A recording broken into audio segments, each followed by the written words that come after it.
And so what we're trying to encourage universities to do is think, how can I not only produce credit hours and courses that come from my faculty, how can I actually take some of the existing credentials that exist out there in the world and allow students to pursue these as part of their university education?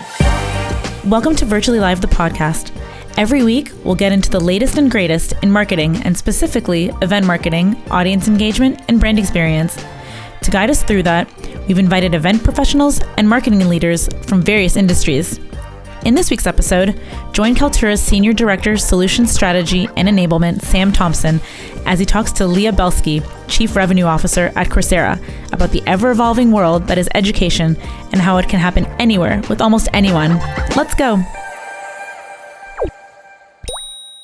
Hi, I'm Sam Thompson, Senior Director of Solution Strategy and Enablement at Coursera, and I'm coming to you virtually live from Plymouth, Massachusetts, America's hometown. Where and how people learn has changed significantly in the past decade, and even more so during COVID. Coursera has not only been a part of that change, but it also represents the forces driving it forward. Their Chief Enterprise Officer, Leah Belsky, is with me today to talk about what learning looks like in 2022 and why there's a little something to learn or teach in everything we do. Leah, where are you joining us virtually live from? So Sam, it's great to be here. I am joining you virtually live from New York. I live right outside of New York City in a town called Hastings-on-Hudson. And that's a good time of year to be there, fresh off of Halloween. So before we dive in, can you please give us maybe the elevator pitch on what Coursera does, who Coursera serves? Is it education? Is it enterprise? Is it individuals? Coursera is a global online learning platform. Our mission is to allow anyone, anywhere to transform their lives with learning. And what we are is a platform that brings together hundreds of the top global universities, the top companies, to create learning products. These products can be anything from a clip or an online lab or project through to a course, a collection of courses, or a full degree. And these products attract over 100 million learners around the world. 60% of them are outside of the US and in Asia and Africa and India, all over the world. And we also have institutions who are part of our ecosystem. We bring the platform to universities, to businesses, and to governments. We're about 10 years old and went public last year in March, and it's been a wild ride.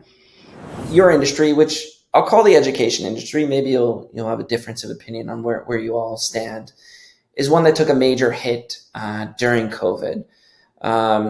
Schools closed, students stayed at home. On the other hand, you being Coursera was pretty well equipped for this type of situation in that, you've always kind of been virtual, which makes your COVID, battle story pretty interesting. Can you speak to that, please? So COVID was for sure transformative, both for the education industry and for Coursera. Back in March of 2020, when COVID was first sweeping the globe, you might recall that schools were closing. And by April, there were over 1 billion people, 1 billion students in particular, who were at home. And it was during that time that we sat back and we said, what role can we play as a leading online educator in this space? And so what we decided to do is we had a product called Coursera for Campus. It pulls together some of the top courses on our platform, and it's a product that universities can then consume and make available to their students. And so we made the decision to actually make that product free.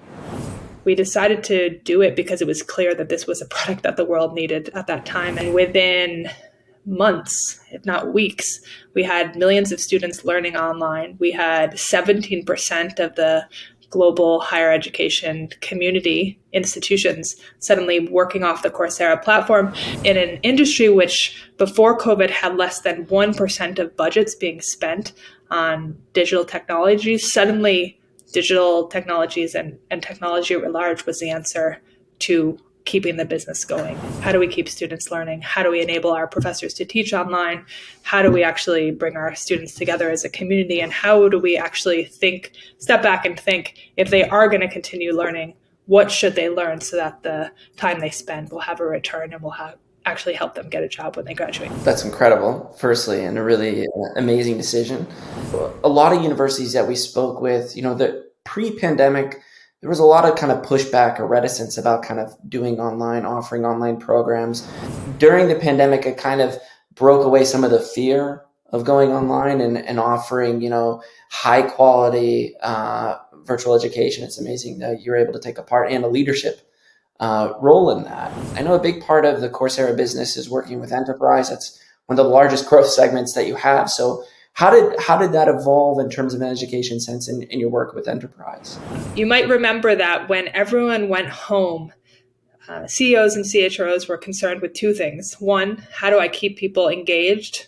Two, how do I enable their mental health given all the stress and the pressures?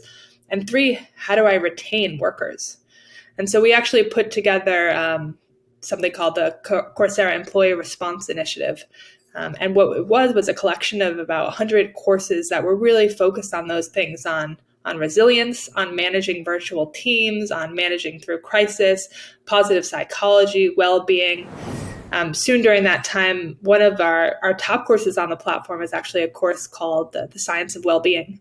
And it's a course taught by a woman named Laurie Santos. She's a professor at Yale, and she put it on the platform. And then it was also picked up in the New York Times, and it became a huge blockbuster course. But that's the type of course, it's a course that talks through what are the data-driven behavioral changes that you can make in your life to enable you to be happy. And that's the kind of course that our corporate audience also readily consumed during that time. The second thing that happened during COVID and is still happening today is that COVID ushered in a huge digital transformation. Companies, as they were digitally transforming, were thinking, well, I've laid off a lot of employees. I have a lot more automation. I don't necessarily want to bring back my same employees, but I'm realizing that data, software, digital tools are now essential to the way we work. And so with that snap change in how people work, there was a need to create new avenues and new pathways for talent. There was a need to recruit new talent. There was a need to train new talent. And that was another key place where we stepped in. We saw increasing calls from leading companies trying to figure out what could they use from the Coursera platform to teach data skills, to teach technology skills. And so it was at that time that we also came out with what we call Coursera Academies. There's a data science academy, there's a technology academy, there's an HR academy, and a lot of what these academies do is, with a turn of a switch, allow an organization to deploy learning paths that are role-based and that are measurable, so individuals can actually transition from one career into another. How would you say the way people learn is different now compared to before COVID in the workplace or in universities by themselves? Do you think that some fundamental changes have taken place? These kind of pieces that you mentioned are setting for how we're going to be learning into the future as well. Historically, the vast majority of global learning spend was focused on in-person synchronous learning. It was students sitting in front of classes. And I know, Kaltura, for example, has been a leader in thinking about hybrid classroom and alternative ways to learn. And those products, like you saw, I'm sure, with the Neuro product or the Zoom product, suddenly accelerated people being willing to learn in a hybrid setting. So that for sure changed. The second thing that changed in a major way in the corporate space is that before COVID, most of corporate learning leaders were focused on, enabling learning as a benefit, provoking curiosity in companies, enabling people to learn as part of a culture. Some of these sort of softer reasons for learning. And during COVID, as I said, when there became a much more intense focus on qualified and skilled talent, learning leaders became much more focused on figuring out what are the skills and the jobs that my organization is going to need in the future. What are the skills required for those jobs? And then how do I map learning to those job roles? The challenging thing is that, most educators and learning leaders, unless you're an expert in these fields, don't know the answer to all the questions. There's very few people in an organization who could tell you what are all the job roles and what are the skills required for a data science and technologist. And so what was needed is a middleware, like technology platform that had a lot of the skills data, that had a lot of the roles data. And that's another place where Coursera ended up advancing. I would say before COVID, we were largely thinking of ourselves as a content company, and then really started transforming into a full skills platform. In the university space, there's also an interesting story. I think a lot of ink has been spilled on talking about the way in which people teach and how that evolved with COVID as people are using digital technologies and hybrid classrooms. What is even more striking is that during COVID, despite the fact that there was a huge rush to online learning, people also started to really question the return on investment for online education. And so you saw a rise in enrollments, not only in traditional degrees, but more importantly, in alternative credentials. And so what we're trying to encourage universities to do is think, how can I not only produce credit hours and courses that come from my faculty, how can I actually take some of the existing credentials that exist out there in the world and allow students to pursue these as part of their university education? Whether you're a marketer, which many of the folks attending here today are, or an event organizer, and certainly if you're an L&D, our jobs entail informing and providing content to our respective audiences. Consequently, one of the questions that's always on our mind is, I'm sure probably yours too, is how people prefer their content. Is it live? Is it on demand? Is it short form? Is it long form? Can you shed some light and perhaps maybe some data on that subject for us? We actually find that a minority of learners enjoy learning synchronously. So if you take an average degree program, we actually surveyed our students in a computer science program in an MBA program at Illinois, and we asked, do you prefer to have the majority of your classes synchronous or asynchronous? The vast majority preferred asynchronous content. That said, I think the key is to be able to serve people in many different formats. I think now, post-COVID, the synchronous environments are valued in a very different way. But when we look at our learners, it's not because people want to sit and absorb content synchronously. It's because they want to sit and discuss and participate and be able to engage and chat and respond on the content. The other thing we look for is, to what extent can the content that you've created be chunked up into smaller units that post-event people consume in an effective way. Most of the content that we make on the platform is long-form content. It's not live, but courses are 8 to 20 hours, if not longer. And we realized that increasing number of our enterprise clients were saying that people wanted to learn in the flow of the work. They wanted to engage in micro-learning. They wanted to engage in 3 to 5 minute videos, or really the threshold was about an hour. And so the question is, how do you produce that content? Well, we ended up breaking up our entire catalog into over 200,000 of what we call clips. Wow. It worked for us because the content was already structured into sub videos, into sub lessons. And I can't tell you how efficient that was. And then when we released these clips on the platform, immediately we saw a huge uptake in enrollments into long-form courses. And so that's how I would be thinking if I were a marketer. What's the long-form content I can create? How can I record it in such a way that it can be chunked? And then how do I release it to the world in a way that people can absorb those chunks of learning, but then very quickly proceed into a deeper experience? So specifically for event organizers then, and I know that Coursera has some pretty big events, their mission is to pile on often as much fresh content as possible. So how would you suggest making it consumable and not overwhelming? There's a lot that you want to share, but how do you package that to kind of make it more consumable for event participants? Coursera has really started to rethink what's the purpose of an event, and to what extent is it about bringing together a community? To what extent is it about creating an ecosystem? To what extent is it about marketing your products and getting leads? And I think the purpose is what really drives the structure for us. And to give an example, during COVID, like everyone, we went virtual with our main event, which is called the Coursera Conference. And it's a unique event that brings together companies, governments, universities to really think together about the future of work. And it's one of the few events that does bring together that variety of stakeholders. And what we decided is that, yes, they want to come together to understand the overall strategy of Coursera and the future of higher education, but they also come together because they want to meet each other. And so we spent a lot of the time in conference. I would say there was maybe 5 or 8 kind of keynote style sessions or fireside chats like this.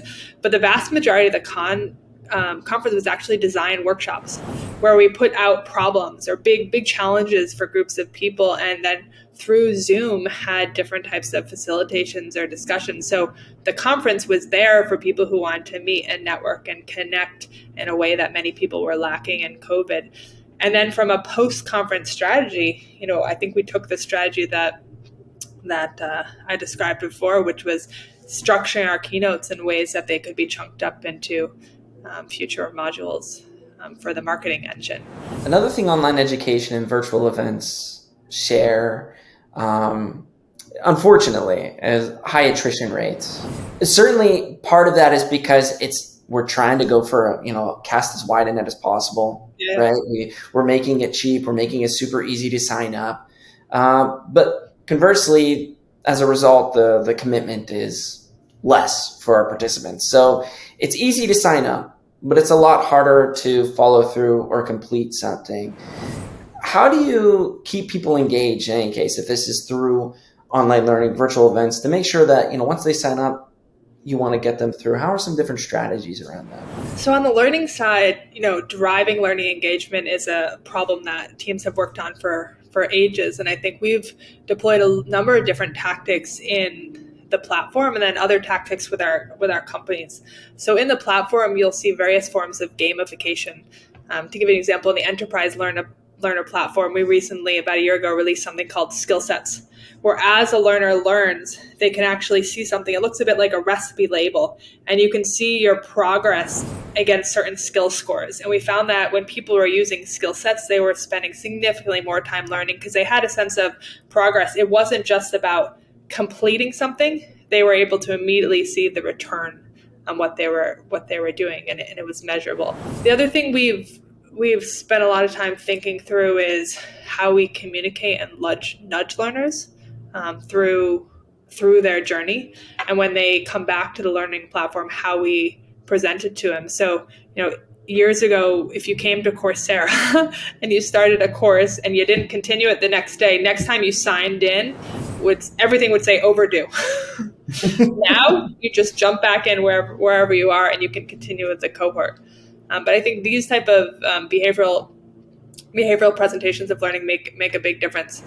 But the other thing I've been thinking a lot more about lately is actually community. And I think particularly in a post-COVID world where a lot of people are remote and are not learning, a lot of people that both Coursera and our corporate clients are thinking about is, how can people learn from each other, and how do we connect the desire to learn with the desire to connect? And so we've been thinking a lot more about how do we build out technology that allows something like scalable forms of brown bag lunches, scalable forms of cohort building. In the real world, these are simple concepts, but it's hard to build technology for that at scale. And so I think that's what we're thinking a lot about: cohort and group-based learning, content curation that can be done by individual facilitators. And then, ultimately, a lot of it is about working with the executives who lead learning programs and helping them articulate the motivations for the people they're trying to engage and recruit. I love that. I mean, I feel that for me, lesson learned from the pandemic was the need to be connected in community in different ways, especially since many of us are working remotely. And I think, community through learning is just fantastic. There's been a lot of talk about how virtual and hybrid events have increased opportunities for women and disadvantaged demographics, really a far more inclusive and belonging environments. Did the online revolution and later COVID change not just how people learn, but who? Has it opened the door to more demographics, given more opportunities to folks? We saw a couple things on the demographic front. One, historically that women have lagged in STEM fields, and we saw that during COVID, the percentage of women who are enrolling in STEM classes reached its height, and actually 51% of STEM enrollees on Coursera were women, which was a remarkable shift. The other thing we saw, and I talked a little bit earlier about some of these foundational gateway certificates, so certificates in IT support or UX design or project management. And what we see is that not only do these certificates increase people's career trajectories, but we saw that about 55% of the Google career certificates in particular are graduating people who identify as Asian or Black and Latino. And so I'm excited to double down on that trend. And I think for us, it's inspired us to really make sure that the learning products that we're putting out are broadly accessible. And so we're working very closely with a lot of our corporate partners like IBM and Google to build scholarship programs and grassroots community marketing programs. But most importantly, to make sure that the learning programs deliver skills and are impactful from the perspective of earning a new job or advancing. Leah Belsky, Chief Enterprise Officer from Coursera. Thanks so much, Leah. This was great. Thank you, Sam. Thank you, Leah Belski and Sam Thompson, for joining us today. And thank you for tuning in. To give you a little taste of what's coming next week, here's 7 questions and events with VP and Head of Strategic Marketing at Here Technologies, Daniel Simon. So welcome to 7 questions and events. 7 questions with industry expert Daniel Simon. No time to waste. Let's go. What's the one thing you want your attendees to get out of your events? That would be the progress that a privacy-first location technology can bring to businesses and society. Great. What's your favorite way to engage with your audience? When I think of events, it's listening to our customers, our audience, when they experience our showcases. Who would your dream keynote speaker be? No restrictions. That would be Tristan Harris, who is the co-founder of the Center for Humane Technology.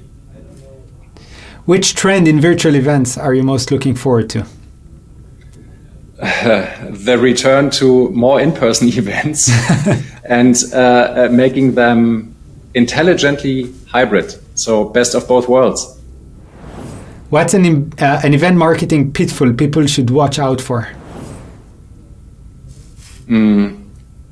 Going to too many events, spreading yourself thin, and executing events in isolation from your integrated marketing programs and campaigns.